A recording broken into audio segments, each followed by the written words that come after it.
জানিয়ে দিব সর্বশেষ আপডেট বাংলা সংবাদ। শুরুতেই শিরোনাম। সাঈদী হত্যার মামলা শেখ হাসিনার নামে এবং 2 মন্ত্রী আইনজীবী সহ আসামি 6 জন। এরপর আওয়ামী সরকারের গোলাপি পুলিশের তালিকা প্রকাশ। কোঠা বিরোধী গণহত্যা চালাতে 200 পুলিশ কর্মকর্তার গোপন পাসপোর্ট প্রকাশ। সবশেষে দেখবেন ভারতের চাপে 15 বছর পর পিলখানার বিডিআর হত্যার গোপন রিপোর্ট প্রকাশ করল ভারতীয় মিডিয়া। জয় হাসিনা সহ ভেসে গেল 38 জন শীর্ষ আওয়ামী লীগ নেতা। পিনাকি ভট্টাচার্যের বিশেষ প্রতিবেদন। এতক্ষণ শুনছিলেন সংবাদ শিরোনাম, এখন থাকছে বিস্তারিত।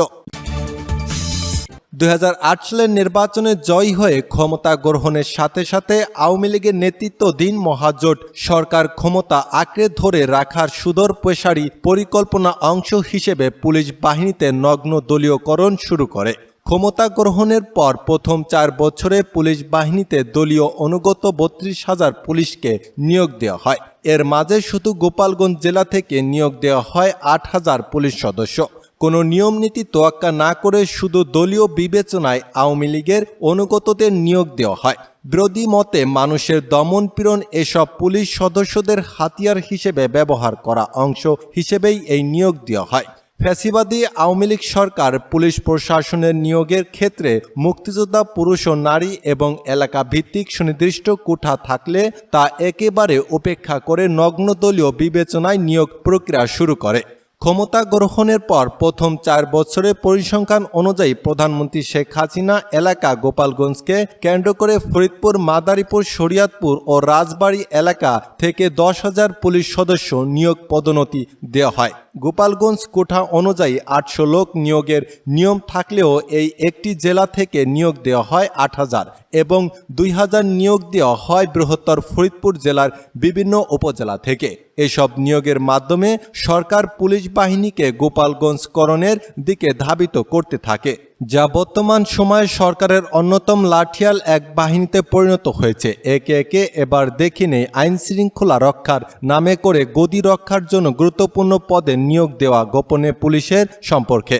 ডিএমপি কমিশনার হাবিবুর রহমান একজন গোপালী পুলিশ। এই হাবিবুর রহমান পুলিশ বাহিনীর গোপালগঞ্জকরণের ক্ষেত্রে মুখ্য ভূমিকা রাখে। ঠিকানা জালিয়াতি করে 1000 কনস্টেবল নিয়োগ। দৈনিক প্রথম আলোতে 1 যুগ আগে প্রকাশিত সংবাদ থেকে জানা যায়, ঢাকা জেলা থেকে চলতি বছরের সর্বশেষ নিয়োগ পান 258 জন।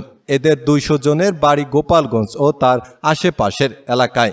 বর্তমান জেলা পুলিশ সুপার হাবিবুর রহমান তাদের নিয়োগ দিয়েছেন। হাবিবুর রহমান নিজেও গোপালগঞ্জের বাসিন্দা, অর্থাৎ DMP commissioner Habibur police super থাকাকালীন সময় থেকেই পুলিশ বাহিনীতে গোপালগঞ্জের মানুষদের নিয়োগের ক্ষেত্রে অতি উৎসাহী ভূমিকা পালন করতে থাকেন। হাবিবের পরের তালিকায় দ্বিতীয় ব্যক্তি হচ্ছে বাংলাদেশের অন্যতম কুখ্যাত পুলিশ কর্মকর্তা সাবেক আইজিপি বেনজির আহমেদ। গোপালগঞ্জ বাসিন্দা এই বেনজির আহমেদকে নিয়ে শেখ হাসিনা তারা অনেক ভয়ঙ্কর পরিকল্পনা বাস্তবায়ন করেন। তার মধ্যে অন্যতম ছিল হেফাজতে ইসলামের উপর 5 মে শাপলা চত্বরে গণহত্যা। এ তালিকায় তৃতীয় ব্যক্তি হল র্যাবের ডিজি হিসেবে কর্মরত এম খুরশিদ হোসেন। প্রকাশ্যে তিনি ঘোষণা দিয়েছেন, যতই স্যাংশন আসুক ভয় পায় না। সম্প্রতি নিজের স্ত্রী রহস্যজনক মৃত্যু ঘটেছে এবং সামাজিক যোগাযোগ মাধ্যমে কেউ মৃত্যুর জন্য সরাসরি খুরশিদ হোসেনকে দায়ী করেছেন। জানা গেছে তার স্ত্রী দিলুবাদ ছোট ভাইকে ভিসা নীতি অনুযায়ী আমেরিকা থেকে ফেরত পাঠানো হয় এবং ছোট ছেলেকে কানাডা থেকে ফেরত পাঠানো হয়। এ নিয়ে বাসায় পারিবারিক কলহের জোরে এই হত্যাকাণ্ড ঘটেছে বলে কয়েকটি সূত্র দাবি করেছে। এই তালিকায় চতুর্থ ব্যক্তিও আইজিপি মনিরুল ইসলাম।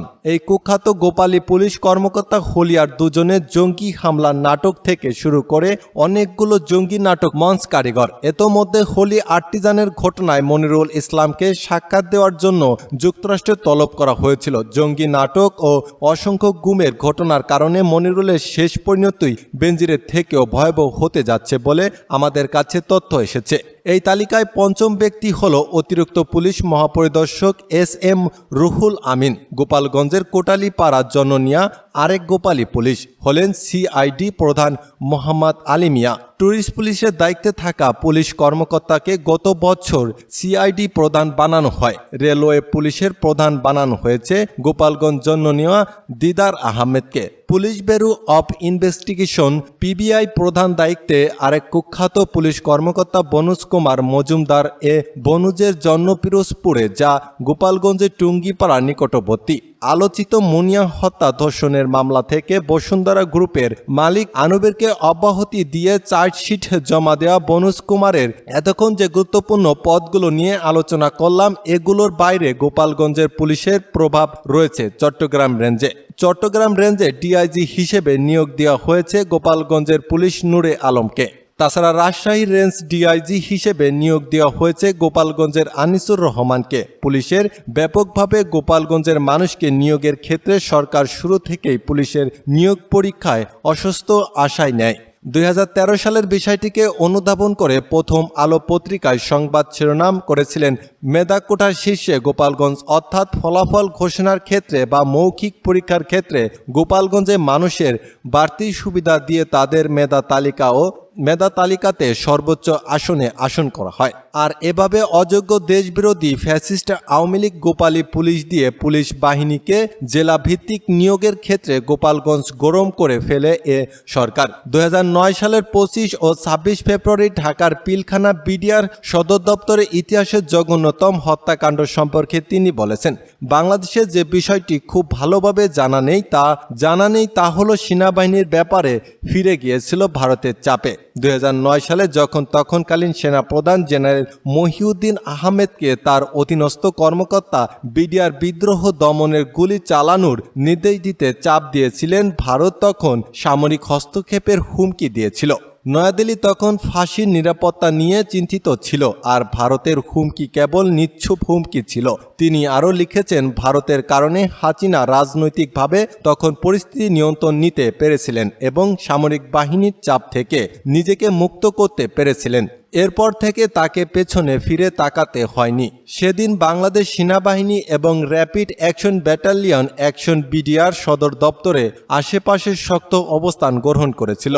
রাস্তায় ট্রেনগুলো নামিয়ে সেনাবাহিনী চূড়ান্ত হামলার প্রস্তুতি নিচ্ছিল, প্যারাশুট কমান্ডো প্রস্তুতি নিচ্ছিল। তবে ভারতের সামরিক হস্তক্ষেপের হুমকির কারণে তারা অভিযান করতে পারেনি।